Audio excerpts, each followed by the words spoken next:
Années, c'est qu'on est en train de comprendre que toutes nos maladies, et en particulier les maladies de civilisation, prennent leur siège, leur origine, leur naissance dans l'intestin. Ça va des maladies cardiovasculaires avec l'apparition d'un diabète, de troubles au niveau du cholestérol, on peut parler des choses les plus courantes. Ça va des désordres neuropsychiques divers et variés, hein, des dépressions résistantes par exemple, de l'agitation, les états anxieux, les déficits de l'attention, les schizophrénies. Autre livre, autre succès, son auteur Louis Berthelot, un Guadeloupéen, grand spécialiste de ces petites bactéries dans nos intestins. Dans son ouvrage, il parle de micronutrition, des relations privilégiées entre les intestins et les autres organes. Mais nos intestins doivent être nourris, mais pas n'importe comment. Vous pouvez manger équilibré, bio, mais attention. Quand vous mangez du riz, quand vous mangez des pommes de terre, il vaut mieux les manger froids, cuits, mais refroidis. Pourquoi? Parce que ça change la structure chimique en fait de l'aliment. Et en fait, c'est plus bénéfique pour nos bactéries quand c'est mangé froid que quand c'est mangé. Ça ne fait pas la même chose, ça n'a pas le même effet sur ces bactéries. De nos intestins dépendent donc notre bien-être. Une dizaine de médecins en Martinique ont décidé d'opter pour cette nouvelle approche de la médecine. Et notre invité, justement, c'est le docteur Berthelot, auteur de ce best-seller. Bonsoir. Bonsoir. On a tous appris à l'école hein, ce mot qui faisait quelquefois rire, l'intestin grêle. Oui. Et on découvre aujourd'hui que cet intestin joue un rôle important pour notre santé. Il est plein de bactéries qui contribuent donc à notre équilibre. Comment faut-il faire pour choyer ces bactéries et ne pas tomber malade? Ça, c'est une question très importante, c'est l'alimentation. L'alimentation avec des éléments particuliers dans cette alimentation qu'on appelle des prébiotiques. Donc ce sont des fibres, ce sont des amidons résistants, ce sont des fructanes, ce sont des polyphénols.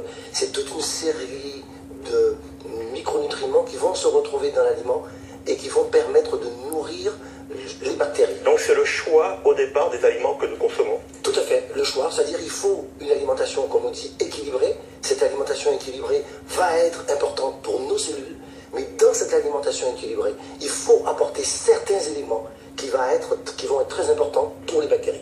On a entendu tout à l'heure dans le reportage une intervenante égrener un certain nombre de pathologies hein, qui peuvent nous guetter. Ça peut être le stress, le surpoids, le transit, le ballonnement. Il suffit finalement d'un rien pour que ça bascule dans un sens ou dans un autre. Comment faire, comment réagir si justement ça va dans le mauvais sens pour retrouver l'équilibre? Alors d'abord, maintenant on sait faire le recensement des populations. Donc on peut faire un microbiote. Et quand on fait un microbiote, on va voir effectivement les populations qui vont à ce moment-là vivre dans notre corps. Et s'il y a une pauvreté, s'il y a un manque de diversité, eh bien, on aura un problème de santé. Inéluctablement, ça prendra le temps qu'il faudra, mais on l'aura.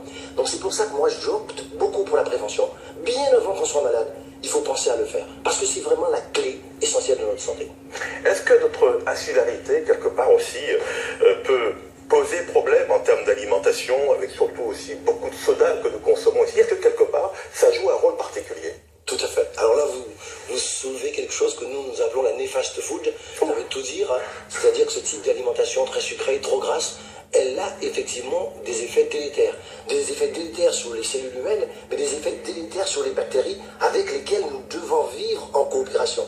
Nous leur avons donné le gîte et le couvert pour qu'elles fassent un travail et nous devons nous occuper d'elles, nous devons les chouchouter, nous devons les choyer parce que si on les nourrit bien, eh bien elles vont nous le rendre au centuple. Il y a vraiment une attention particulière aux mots que vous employez. Habituellement, quand on emploie le mot bactérie, ça fait plutôt peur. Et là, vous me dites, il y a des populations avec lesquelles il faut qu'on vive dans notre corps. Donc, c'est vraiment sur un terme positif que vous employez ce terme-là. Tout à fait. Il y a les bonnes bactéries et les mauvaises bactéries, comme les populations humaines.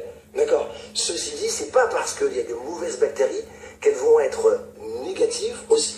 Mais on peut avoir des bonnes bactéries qui vont prendre trop de place. Et quand elles vont prendre trop de place, elles peuvent avoir un effet délétère.